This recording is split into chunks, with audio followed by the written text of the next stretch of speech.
Hello dear students, स्वागत है आपका आज के इस सेशन में। हमारा आज का टॉपिक है measurement of length. So write down topic, measurement of length.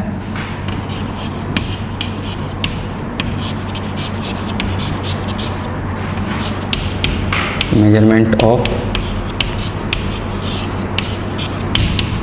Length.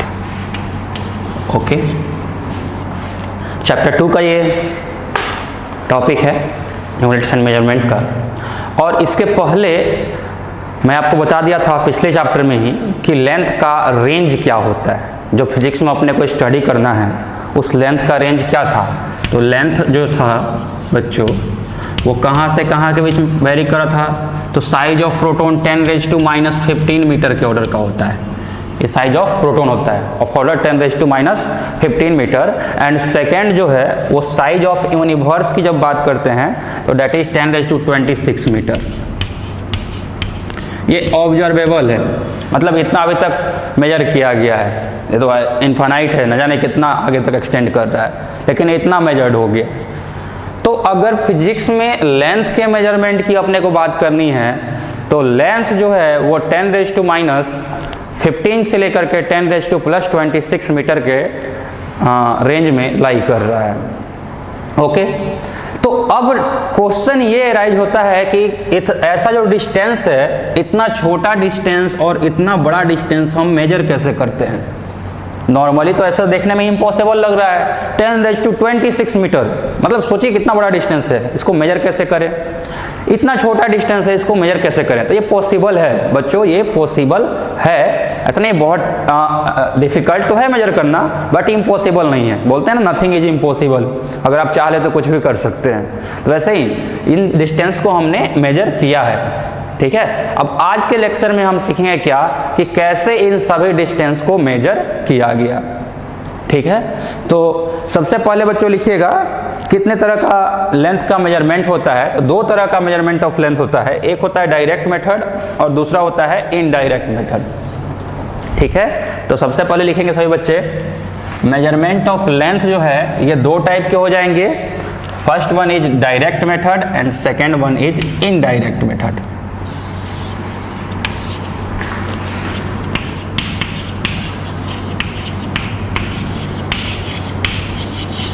Direct method and indirect method. Okay बच्चों, एक एक करके हम दोनों को डिस्कस करेंगे। डायरेक्ट मेथड आप सभी जानते होंगे, आप सभी ने बहुत बार डायरेक्ट मेथड से डिस्टेंस को क्या किया होगा, लेंथ को क्या किया होगा, मेजर किया होगा। डायरेक्ट मेथड में क्या होता है, इट इन्वॉल्व्स डायरेक्ट जो दो पॉइंट जिनके बीच का अपने को डिस्टेंस या लेंथ मेजर करना है, हम वहां पे पहुंचते हैं, हम वहां पे पहुंच करके मेजर करते हैं। जैसे मैं बोलूं कि इस रूम में उस वाले वाल से इस वाले वाल के बीच का डिस्टेंस मेजर करना है, तो आप क्या कीजिएगा, एक बच्चा उस वाले वायर के पास खड़ा, उस वाले वाल के पास खड़ा रहेगा। ठीक है, और फिर मेजरिंग टेप को खींच करके लेकर के आएंगे इस वाले वाल तक। दूसरा बच्चा वहां पे रहेगा, उसने रीडिंग किया 0, इसने रीडिंग किया मान लीजिए 5 मीटर। तो अपने को मालूम चल गया क्या कि length of this room is 5 metre. Means direct method में क्या होता है, डायरेक्ट मेथड में डायरेक्टली हम उस अप्रोच करते हैं उन दोनों पॉइंट पे जिस पॉइंट के बीच का अपने को डिस्टेंस मेजर करना है। ठीक है ना, जिसके बीच का डिस्टेंस मेजर करना है वहां पे डायरेक्टली हम क्या करते हैं, अप्रोच करते हैं। तो डायरेक्ट मेथड में आप लिख सकते हैं, in measuring distance between 2 points by direct method, by direct method we approach to both points। या हम प्रैक्टिकली वहां प्रेजेंट रहते हैं, जिस दो पॉइंट के बीच का अपने को डायरेक्ट डिस्टेंस मेजर करना है, लेंथ मेजर करना है with the help of direct method, हम क्या करते हैं वहां पे प्रैक्टिकली प्रेजेंट रहते हैं। इनडायरेक्ट मेथड में देखो क्या होता है, इनडायरेक्ट मेथड में एस्टिमेशन ज्यादा होता है। ठीक है, अब जैसे मान लो यहां से मून का डिस्टेंस मेजर करना है, तो ऐसा तो है नहीं कि एक बच्चे को हम यहाँ पे खड़ा कर देंगे टेप लेकर के और दूसरे को बोलेंगे चलो तुम चले जाओ मून पे। और खींच करके लेके जाओ, कितना लंबा अपना टेप है, जितना लेंथ वहाँ पे आएगा उतना उसका मेजरमेंट आएगा ना। This is not practically possible, nonsense वाली बात हो जाएगी, तो बोलना ही बेवकूफ़ी है। समझ में आ रहा है ना। तो यहाँ पे इनडायरेक्ट मेथड में अपन क्या करेंगे, इनडायरेक्ट मेथड में हम दूसरे टेक्निक को यूज करेंगे। अब किसी बच्चे को वहां पे टेप लेकर के जाना तो भेजना पॉसिबल नहीं है, तो हम क्या करेंगे, हम किसी दूसरे चीज को भेजेंगे which can practically go there. तो प्रैक्टिकली मून पे क्या पहुंच सकता है, प्रैक्टिकली मून पे लाइट पहुंच सकता है, तो हम भेजेंगे लाइट, लेजर लाइट भेजेंगे मून के पास, और मून से वो लाइट क्या होगा, टकरा करके वापस रिटर्न आएगा अर्थ पे, और जितना देर में रिटर्न आया वो हमने नोट कर लिया कि हाँ ये जो लाइट इतने देर में यहाँ से यहाँ वहाँ मून तक गया होगा और आया होगा, इसको जाने और आने में टोटल इतना टाइम लगा है, मान लीजिए 2 मिनट 3 मिनट का टाइम लगा। और उसके बाद अपने को मालूम है लेजर बीम का स्पीड क्या है, तो स्पीड अपने को मालूम है, टाइम अपने को मालूम चल गया, तो अपन को डिस्टेंस मिल जाएगा, and that distance will be equal to twice of distance between earth and moon, क्योंकि उतने देर में लाइट गया भी है और आया भी है, ठीक है, तो उसका हम हाफ कर देंगे, तो ऐसे अपने को इनडायरेक्टली मेथड में मिल जाएगा, ठीक है। तो इनडायरेक्ट इसको हम क्यों बोले, इनडायरेक्ट इसलिए बोले क्योंकि हमको ये वैल्यू मालूम नहीं था, हम वहां पे जा नहीं रहे थे, प्रैक्टिकली हम वहां पे जा नहीं रहे हैं, लेकिन फिर भी मेजर कर रहे हैं, यहीं पे बैठे बैठे हम मेजर कर रहे हैं, यानी we are measuring this distance indirectly, directly measure नहीं कर रहे हैं। डायरेक्ट में क्या कर रहे थे, डायरेक्ट में तो हम पहुंच रहे थे, दूसरे पॉइंट के पास पहुंच रहे थे जहां मेजर करना था, इस बार नहीं पहुंच रहे हैं। ओके बच्चों, तो ये था indirect method and direct method. जैसे मान लो कि मैं आपको बोलूं कि मेरे पास ये बुक है और इस बुक के एक पेज का थिकनेस अपने को मेजर करना है, इस बुक के एक पेज का थिकनेस मेजर करके बताइए, तो ये डायरेक्टली मेजर करना पॉसिबल नहीं है। अगर मैं आप लोगों को बोलूं कि एक पेज का थिकनेस फाइंड करके बताइए तो थोड़ा बहुत डिफिकल्ट काम हो जाएगा ये। इसके लिए हम क्या करेंगे, इसके लिए हम पूरे बुक का थिकनेस मेजर कर लिए, मान लीजिए this is equal to 1.2 centimetre, पूरे बुक का थिकनेस 1.2 सेंटीमीटर है, उसके बाद हम काउंट करेंगे कि how much pages are there in this book, 1 2 3 4 पूरा हम काउंट कर लिए। मान लीजिए इस वाले बुक में 150 पेजेस हैं, तो thickness of one page will be equal to 1.2 centimetre divided by 150, यानी उतना सेंटीमीटर क्या आ गया, थिकनेस ऑफ वन पेज आ गया। तो this is called indirect method. In indirect method हम कुछ ना कुछ टेक्निक यूज कर रहे हैं, हम कुछ ना कुछ साइंटिफिक वे यूज कर रहे हैं for measurement of distance, for measurement of length. Okay बच्चों, तो आई होप अब आपको डिफरेंस क्लियर हो गया होगा between direct method and indirect method. Okay, अब चलिए कुछ अलग कुछ क्वांटिटी अलग अलग टॉपिक के बारे में डिस्कस करते हैं कि कैसे हम किसी माउंटेन का डिस्टेंस मेजर कर सकते हैं, कैसे हम डेप्थ इसका मेजर कर सकते हैं, समुद्र का, सी का, ओशन का डेप्थ कैसे मेजर कर सकते हैं, ठीक है, जो एरोप्लेन हवा में उड़ता है उसको रडार कैसे कैच करता है, तो बहुत सारी चीज़ें जानने को है, उसको एक एक करके हम क्या करेंगे अभी डिस्कस करेंगे। ठीक है बच्चों, तो चलिए अगला point, measurement of distance of hill या mountain. Next point is measurement of distance of hill और माउंटेन। सो लिखिएगा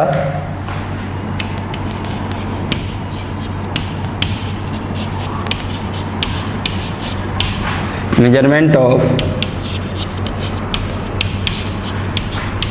डिस्टेंस ऑफ हिल। अब कोई अगर हिल है तो उसका डिस्टेंस हम कैसे मेजर करें। ओके बच्चों,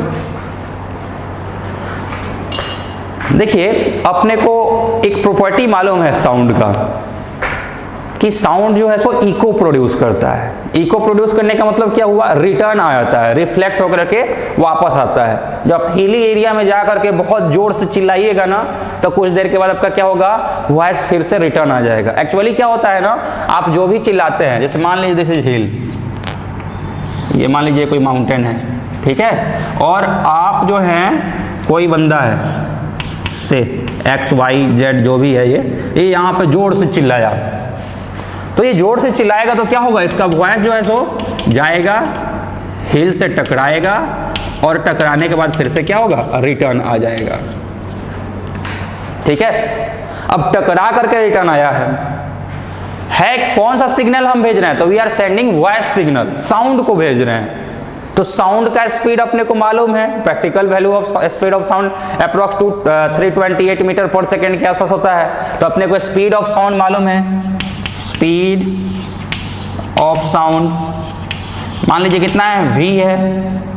मान लीजिए time taken by voice of this child to go to hill and to return from hill, time taken की बात करते हैं, time taken by sound to return equals to, जाने और आने का दोनों का time, time taken by sound की हम बात कर रहे हैं, जाने का टाइम मान लीजिए कितना लगा t1, आने का टाइम t2, या फिर टोटल टाइम मान लेते हैं t है, टोटल टाइम कितना है t है। तो therefore total distance covered by sound कितना हो जाएगा, s equals to velocity of sound into t। तो ये जो डिस्टेंस है इसमें जाने का डिस्टेंस भी है और आने का डिस्टेंस भी है। तो therefore actual distance between boy and hill equals to कितना हो जाएगा, s/2 इक्वल्स टू vt/2। ठीक है, यानी इस लड़के के और हील के बीच का जो डिस्टेंस होगा that distance will be equal to s/2 और vt/2। तो ये भी क्या है, this is also indirect method of finding distance of hill का डिस्टेंस मेजर करने के लिए हमने क्या किया, हमने एक और इनडायरेक्ट मेथड का यूज किया। ओके बच्चों, सिमिलरली मान लो अपने को डिस्टेंस ऑफ मून मेजर करना हो, अगर आप नोट नहीं कर पाए थे तो थोड़ा पीछे चले जाइएगा, लेक्चर को वहां पे रोक करके नोट कर लीजिएगा। Measurement of distance of moon की हम बात करते हैं, measurement of distance of moon, चंदा मामा, आइए चंदा मामा का डिस्टेंस मेजर करते हैं। मान लो बच्चों यहां पर से अर्थ पर से दिस इज अर्थ, यहां से हमने क्या किया, हमने एक सिग्नल भेजा मून पे और वो रिटर्न होकर के रिफ्लेक्ट होकर के वापस भी आ गया। ठीक है, हमने सिग्नल भेजा, हमने क्या किया, हमने एक लेजर बीम भेजा। कौन सा बीम भेजते हैं, लेजर बीम, लेजर लाइट भेजते हैं। वो बहुत ही शार्प होता है, स्पीड ऑफ लाइट से क्या होता है, ट्रेवल करता है। ठीक है, और डिस्ट्रक्शन उसका नहीं हो सकता है, बीच में उसका इंटेंसिटी लॉस नहीं हो सकता है, बहुत स्ट्रॉन्ग इंटेंसिटी का हाई इंटेंसिटी बीम होता है। तो हमने क्या भेजा है, हमने भेजा है लेजर बीम। लेजर बीम हमने सेंड किया,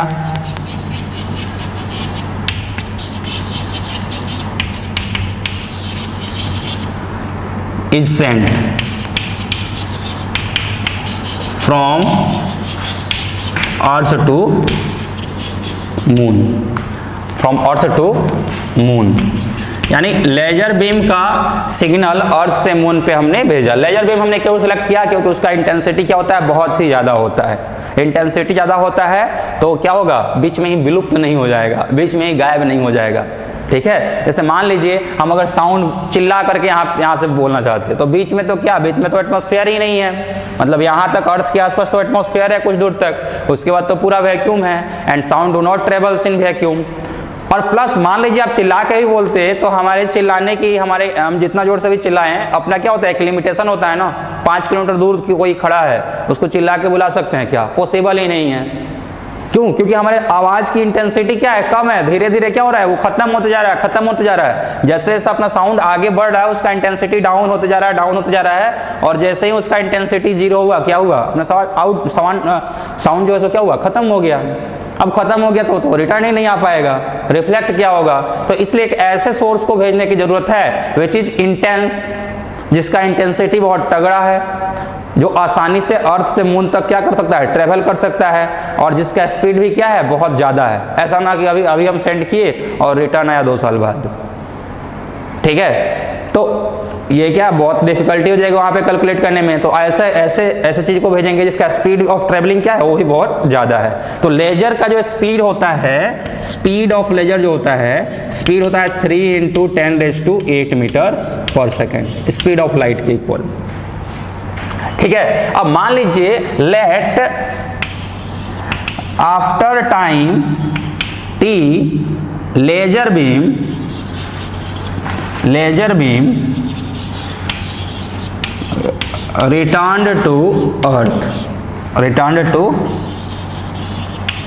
अर्थ, यानी धरती पर रिटर्न आया। टी टाइम के बाद क्या हुआ, वो धरती पे रिटर्न आया। तो देयरफॉर डिस्टेंस कितना ट्रेवल किया है, तो डिस्टेंस उसने ट्रेवल किया है, इसको हम c से रिप्रेजेंट करते हैं, तो c into T, speed of light को हम c से रिप्रेजेंट करते हैं। तो लेजर बीम ने डिस्टेंस कितना ट्रेवल किया, c इंटू टी का डिस्टेंस ट्रेवल कर दिया। अब देयरफॉर डिस्टेंस बिटवीन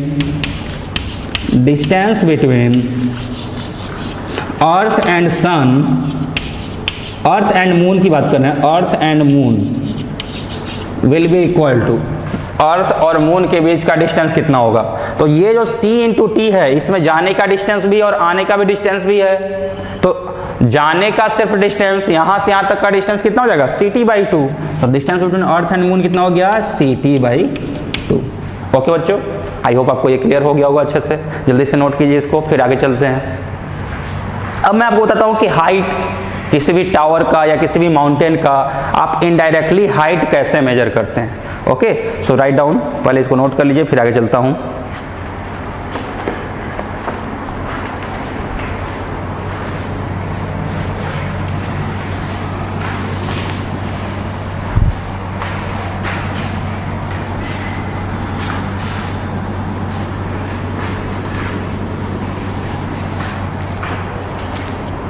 बात करते हैं बच्चों measurement of height of tower की।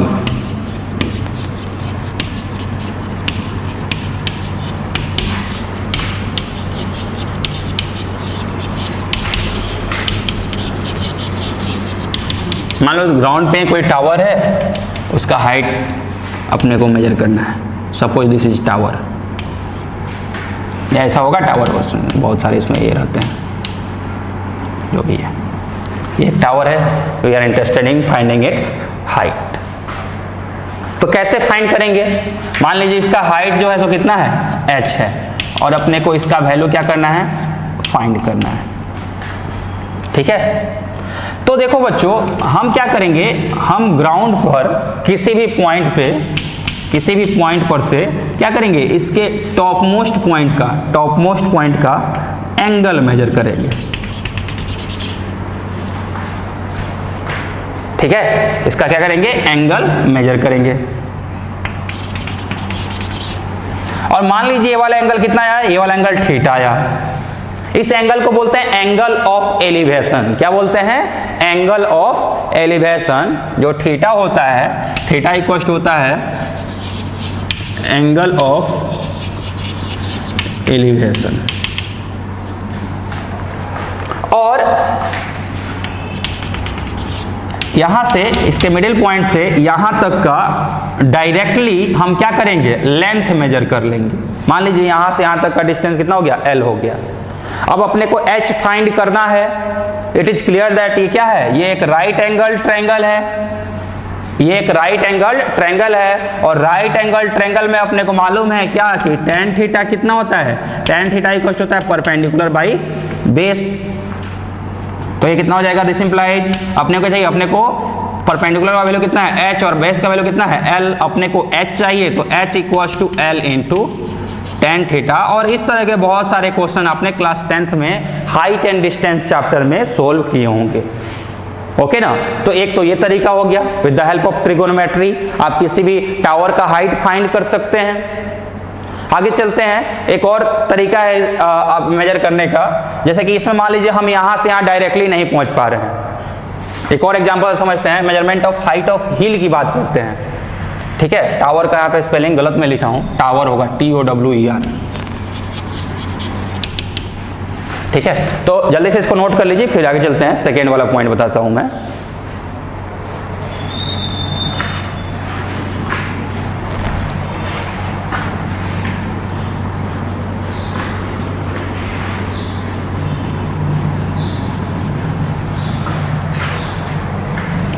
Next topic is measurement of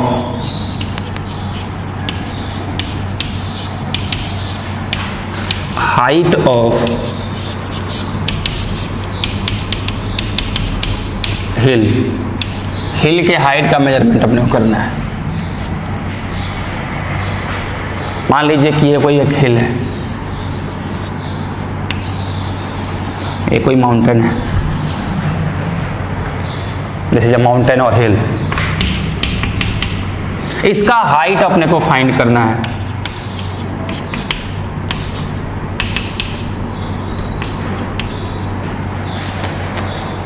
तो इस बार इन केस ऑफ माउंटेन बच्चों, यहां से यहां का जो डिस्टेंस होता है बहुत ह्यूज डिस्टेंस होता है, और इसके टॉप मोस्ट पॉइंट के बॉटम पे आना अपने को पॉसिबल नहीं है। किसी मान लो किसी एक जगह से हमने ये वाला एंगल मेजर कर भी लिया, ठीक है, इसके टॉप मोस्ट पॉइंट का मान लो हमने एंगल मेजर कर भी लिया, और वो एंगल मान लीजिए कितना रहा है, वो एंगल अगर थीटा आ रहा है, तब भी हम यहां से इसके बेस का डिस्टेंस मेजर कर सकते हैं क्या? तो प्रैक्टिकली नॉट पॉसिबल सर। क्यों? क्योंकि माउंटेन के आसपास हो सकता है तो यहाँ पे वैली भी तो बहुत खतरनाक हो, क्या कौन जाएगा यहां से यहां तक का डिस्टेंस डायरेक्टली मेजर करना पॉसिबल नहीं है। तो नो प्रॉब्लम, पॉसिबल नहीं है, कोई बात नहीं, हम एक दूसरा टेक्निक यूज करेंगे। मान लीजिए ये वाला एंगल कितना है, θ1 है।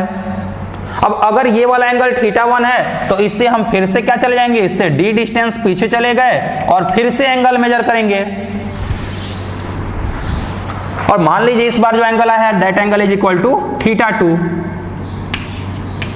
तो एक बार एंगल θ1 आया, एक बार एंगल θ2 आया, और हम एज्यूम कर ले रहे हैं क्या कि this distance is equal to l। ये अपने मन से हम एज्यूम कर ले रहे हैं। And we have to find h। तो एक बार इस वाले ट्रायंगल में जब हम आएंगे बच्चों, इन दिस ट्रायंगल, तो यहां पे हम क्या लिख सकते हैं, इन दिस ट्रायंगल लिख सकते हैं tan θ1 equals to perpendicular by base, and perpendicular is equal to h and base is equal to l, और l का वैल्यू अपने को नोन नहीं है, तो यहां पे लिख दिए कितना, h बाई l। तो अपने को ना ही तो h पता है ना ही l पता है, तो ये अपना एक इक्वेशन यहां से बन जाएगा। ठीक है बच्चों। अब अगर इस वाले ट्रायंगल में हम आते हैं, इस वाले ट्रायंगल में, ठीक है, तो यहां पे हम क्या लिख सकते हैं, यहां पे tan θ2 इज इक्वल टू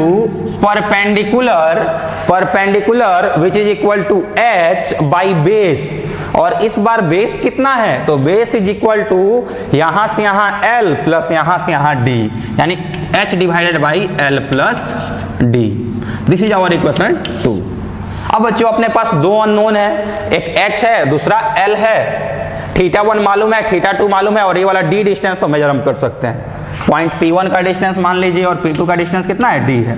तो यहां से मान लीजिए हम आए हैं कितना, 50 मीटर पीछे, तो ये डिस्टेंस हम इजीली मेजर कर सकते हैं। तो d मालूम है, θ1 मालूम है, θ2 मालूम है, तो h और l का दो वैल्यू अपने को फाइंड करना है। अपने पास दो इक्वेशन है तो हम बहुत इजीली उस वैल्यू को फाइंड कर सकते हैं। सो तो इन दिस वे हम क्या कर सकते हैं, इस ढंग से हम किसी भी हिल का भी हाइट फाइंड कर सकते हैं। ओके बच्चों, तो ये जो मेथड था ये भी इनडायरेक्ट मेथड ही था, और यहाँ पे हम क्या यूज कर रहे थे, यहाँ पे हम ट्रिगोनोमेट्री का हेल्प ले रहे थे।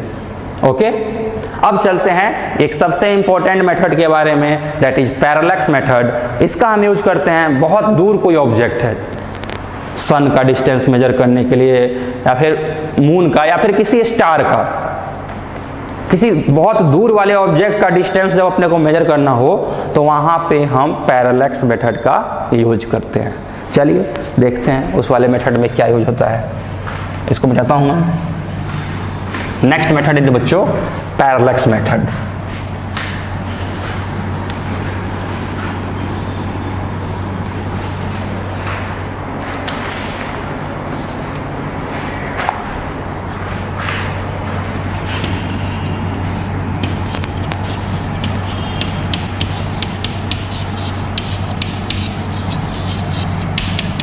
बहुत ध्यान से इसको सीखिएगा, एग्जाम में आपके आएगा ये। पैरेलैक्स मेथड में बच्चों अपने को एक रेफरेंस पॉइंट लेना पड़ता है, और reference point should be very far away. Reference line क्या होना चाहिए, बहुत दूर होना चाहिए। क्लास 10th में आपने पढ़ा था ना कि light travelling from infinity is assumed to be parallel. जो लाइट रेज इन्फिनिटी से आते हैं हम क्या मानते हैं, वो पैरेलल है। यह पढ़ा था ना आपने कि कोई रे ऑफ लाइट बहुत ज्यादा दूर से आता है तो ऑलमोस्ट क्या होता है, वो पैरेलल होता है। या फिर इसको आप फेल भी किए होंगे कभी। मान लीजिए अभी कभी आप शायद ट्रेन से ट्रेवल किए होंगे तो ऑब्जर्व जरूर कीजिएगा, पहले अगर ऑब्जर्व इस चीज को नहीं किए हैं तो, कि जो पास वाले पेड़ होते हैं ना वो बहुत तेजी से पीछे भागते हैं।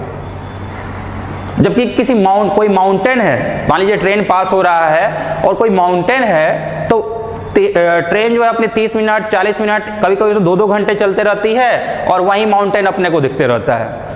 तो ऐसा क्या था, ये अपना मान लीजिए यहाँ पे ट्रेन चल रहा था, ठीक है, यहाँ पे पास में ही ट्री था, तो ये बहुत जल्दी 30 सेकेंड 10 सेकेंड में इसको हमने पीछे छोड़ दिया। जबकि इसके पीछे बहुत पीछे एक माउंटेन है, ये जो है ये बहुत देर से दिख रहा है और ऑलमोस्ट 2 घंटे 3 घंटे तक दिख रहा है। ऐसा क्यों हो रहा है?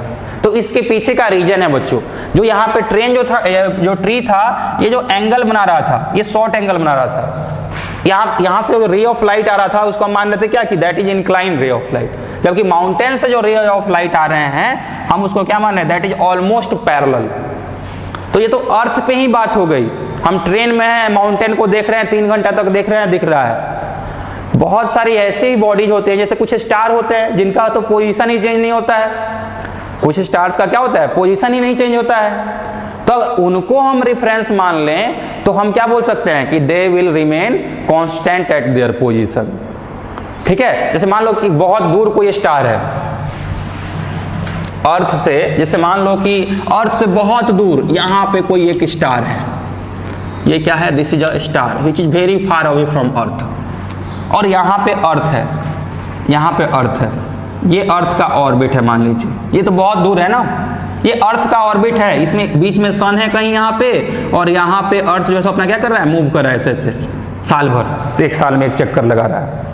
बहुत छोटा मैं बनाया हूँ, आप इसको इमेजिन कर सकते हैं, क्योंकि स्टार का डिस्टेंस जो है क्या है, बहुत ज़्यादा दूर है। इसको मैं बड़ा बनाता हूँ लेकिन आप समझने की कोशिश कीजिएगा। ये मान लीजिए हो गया sun, this is sun and this is orbit in which earth is revolving. ठीक है, इस ऑर्बिट पे अर्थ क्या हो रहा है, रिवॉल्व कर रहा है। तो ये जो स्टार है, इससे जो रे ऑफ लाइट आएगा, जब अर्थ यहाँ पे रहेगा या फिर अर्थ यहाँ पे रहेगा, तो क्या रहेगा, ऑलमोस्ट रे ऑफ लाइट क्या रहेंगे, पैरेलल ही रहेंगे। हालांकि बोर्ड पे आपको क्या दिख रहे हैं, ये इंक्लाइन दिख रहे हैं, बट एक्चुअली क्या है, ये डिस्टेंस जो है सो इसके कंपेयर में बहुत ज्यादा होता है। ठीक है, जैसे मान लीजिए ये स्टार अगर यहाँ पे रहता, देखिए तो यहाँ से ये वाला एंगल क्या होता है, यहाँ पे अगर स्टार रहता तो एंगल क्या होता है, एंगल और कम होता, और ऊपर स्टार रहता तो एंगल क्या होता, एंगल और कम होता, और ऊपर स्टार होता तो एंगल क्या होता है इन रेज के बीच का, और कम होता, और ऊपर स्टार होता तो एंगल क्या होता है, एंगल और कम होता। अब मान लीजिए स्टार जो है सो कहाँ, इनफाइनाइट पे चला गया, ऐसे ऊपर जाते जाते जाते थे, मान लीजिए कहाँ चला गया, इनफाइनाइट डिस्टेंस पे चला गया, तब वो रे ऑफ लाइट क्या होंगे, ऑलमोस्ट पैरेलल आएंगे।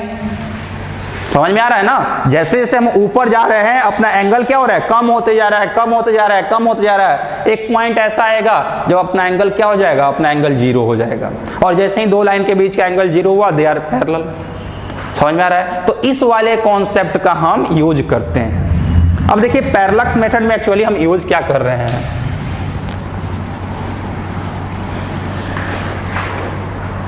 कि ये अपना हो गया सन और ये अपना हुआ अर्थ का orbit, this is orbit of earth. Sun को बीच में बना देता हूं यहाँ पे, दिस इज अर्थ ऑर्बिट।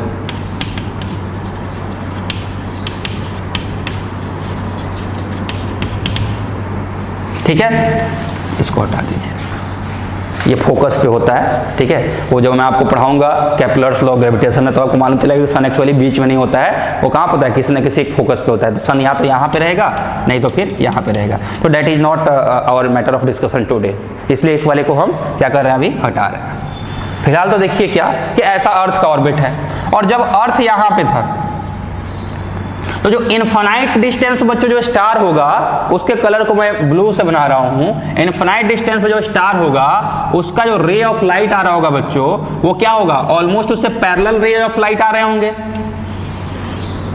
अबे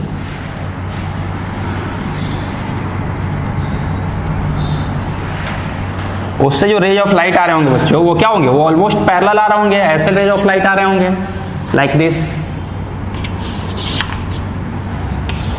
ठीक है, और मान लीजिए कि अपने को किसी दूसरे स्टार का, किसी अदर प्लैनेट का, या फिर सन का, या फिर मून का डिस्टेंस मेजर करना है, एंड जिसका भी डिस्टेंस मेजर करना है, that object is situated here.